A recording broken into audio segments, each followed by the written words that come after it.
Hello and welcome back to the continuation of video A-106. We're now doing part B.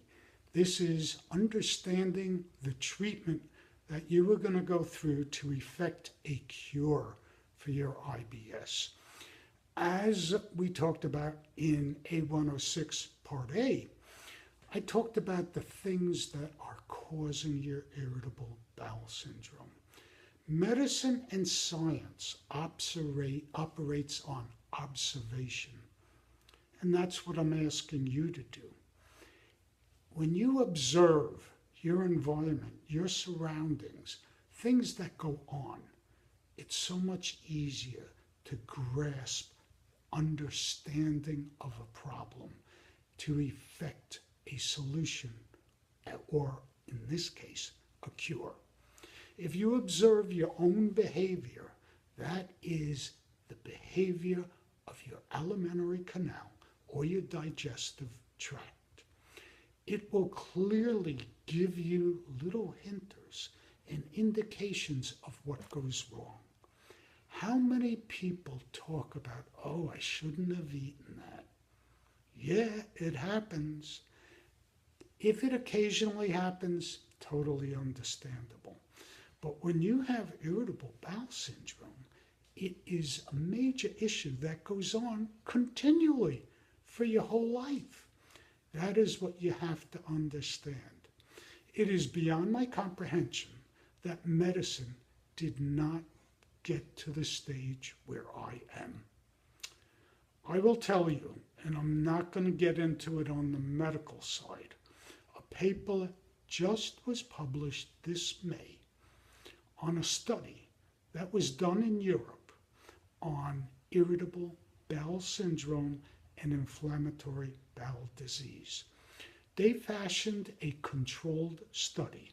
That means they took a group of people, and I don't remember if it was 97 people, and they put them on what we call a low FODMAP diet, which I will explain to you. They did it for a period of 6 weeks.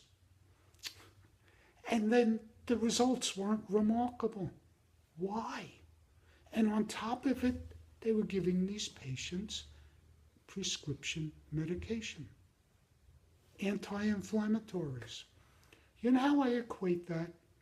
You have a boxer in a ring. He repeatedly gets his brains beaten out of him, sustains excessive blows, round after round, fight after fight. He has swelling, bruising, inflammation. What do they do for him? They give him anti-inflammatories. They ice it down. They try and get him under control so he can go back in the ring and get his brains beaten out again, and then sustains damage again. Muhammad Ali has now Parkinsonian symptoms.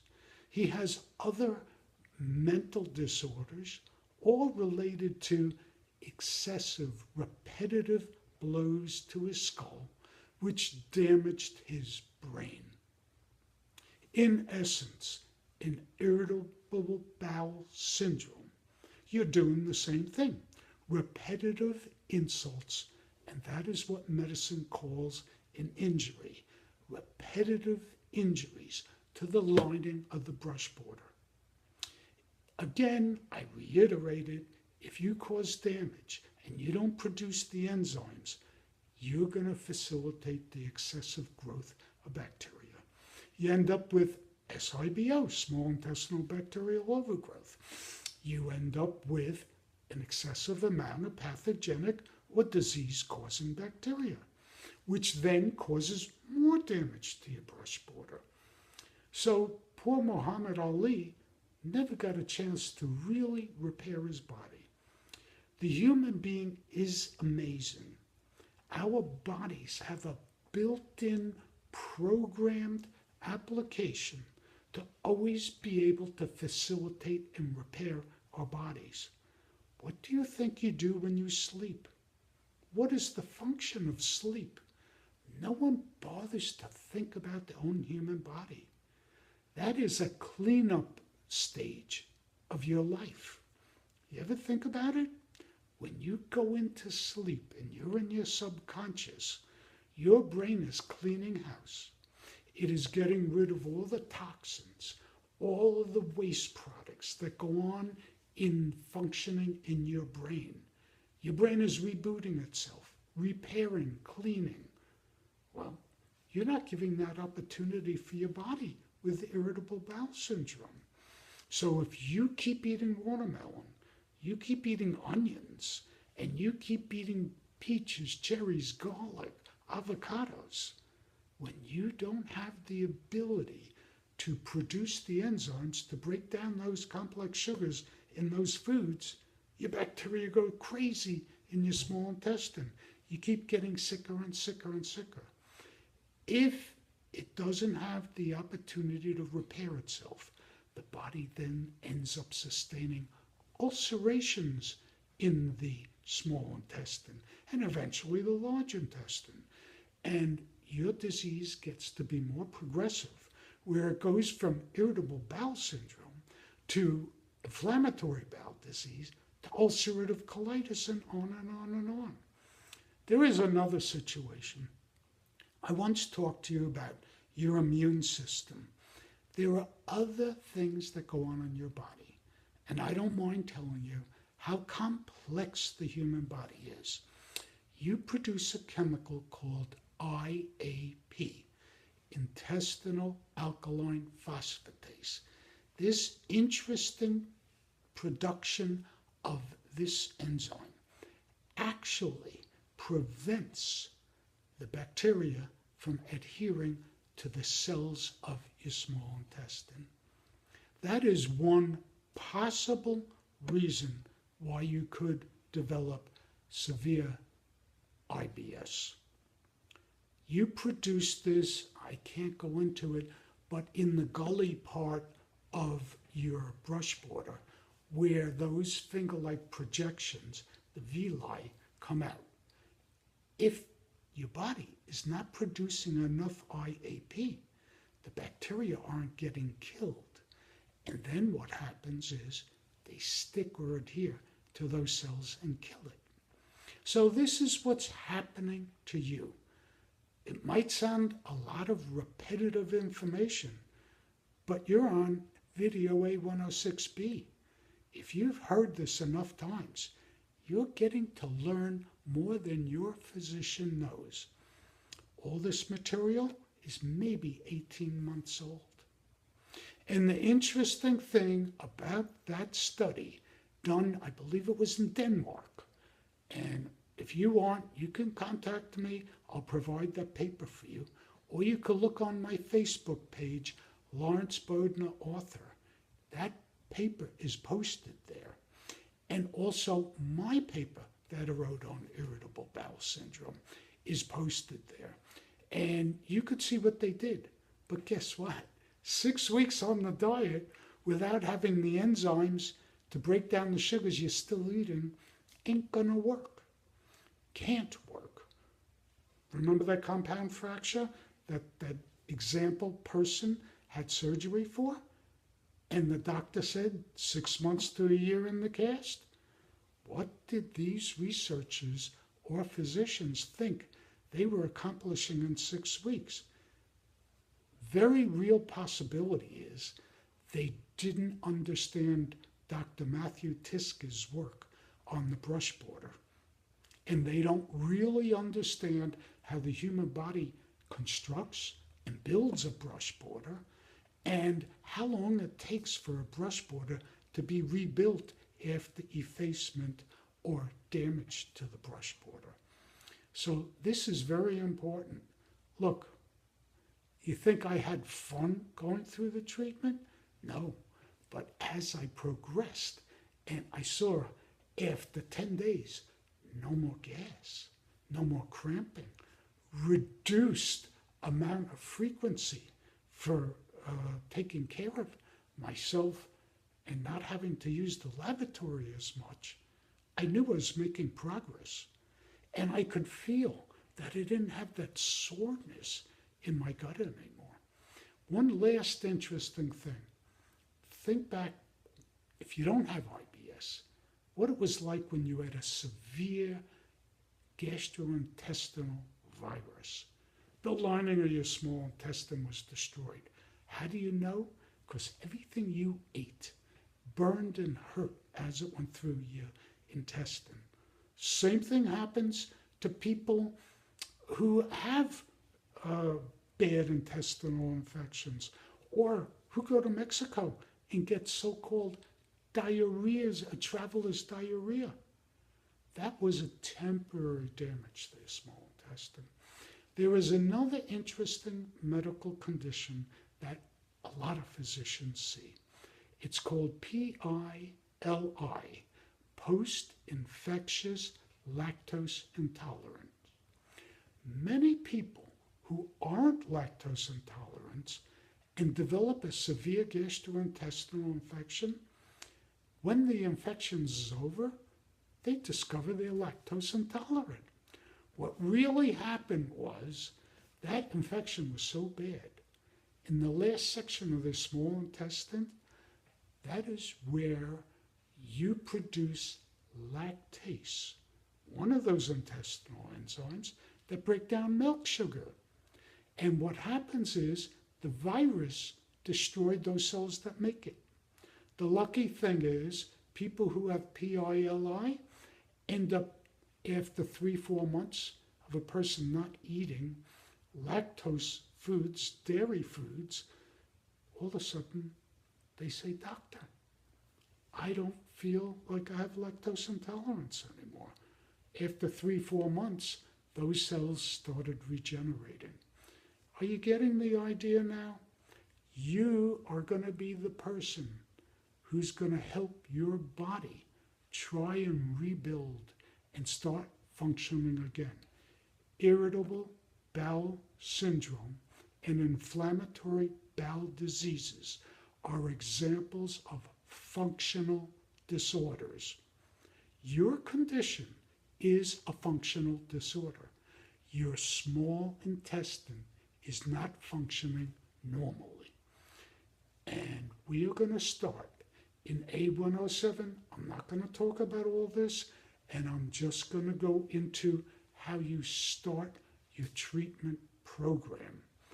But this will give you a clear indication of how you can cure your irritable bowel syndrome. There's no magic drugs. Anti-inflammatories give you temporary relief. You know, if you go back to George Washington's time, they had a thing called a description for when people were sick. They called the disease fever, and they believed fever was a disease. Of course, an elevated temperature is one of the symptoms of a multitude of infections or disorders.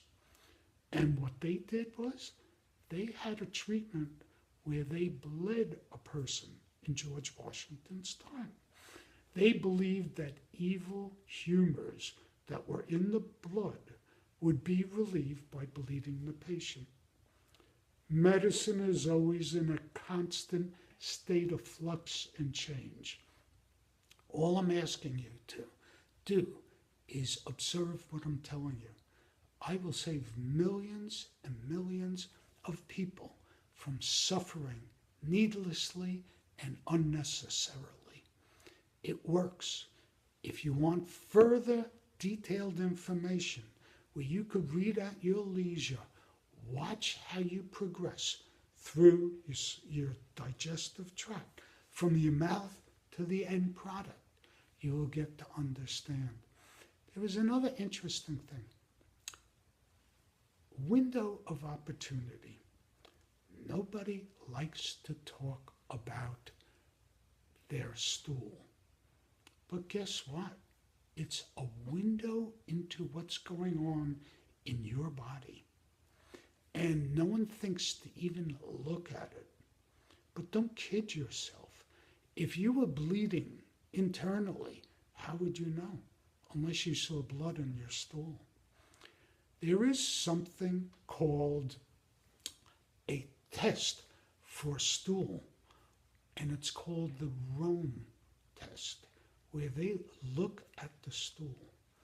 And they've divided it into different sections of the scale of what your stool should be. What is normal, what is loose, what presents or represents constipation, diarrhea, loose stool. Those are all indications of what's wrong in your body. And observe and look at your own, or go on Google and look at it. It'll give you a very clear indication of what's going on inside your body.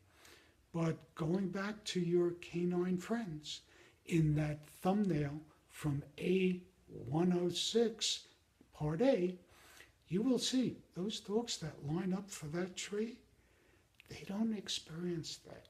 Dogs that you occasionally see that have problems could have a gastrointestinal infection, but not irritable bowel syndrome. Very big difference. And I would really like to see data and statistics on what our ancestors had in terms of percentages of the population that had irritable bowel syndrome. Because a century ago, we didn't eat like we eat today. If you go down the aisle in a supermarket, you could have several aisles of snack food. Someone who's 90 years old, when they were a kid, the snacks they had were from what their mother made or their grandmother. And they didn't have gluten and everything. After the World War II, after maybe 1950, what kind of chips did we have? 1, 2, 3 brands, one type of pretzels, maybe a dozen different varieties of cookies. Just look in your supermarket today. Look at all the drinks that you have, what your children are eating. If you don't think the food industry radically changed our dietary habits and radically changed the health in Americans, think again. 2/3 of our population already are experiencing diabetes or pre-diabetes. We are headed for a calamity. This is your opportunity to cure your IBS. And at the same time, get an understanding and maybe prevent you from developing type 2 diabetes. It's no great secret anymore. We'll talk further, but I'm telling you, in A-107, you're going to get into it, and I'm going to teach you how I cured my IBS, and you will too, and it's a guarantee. I have saved many people already from having to have a bowel resection, surgery where they had to cut out such ulcerated intestines. It can be prevented. So please check back for A-107. You're now going to start your treatment protocol. Have a great day.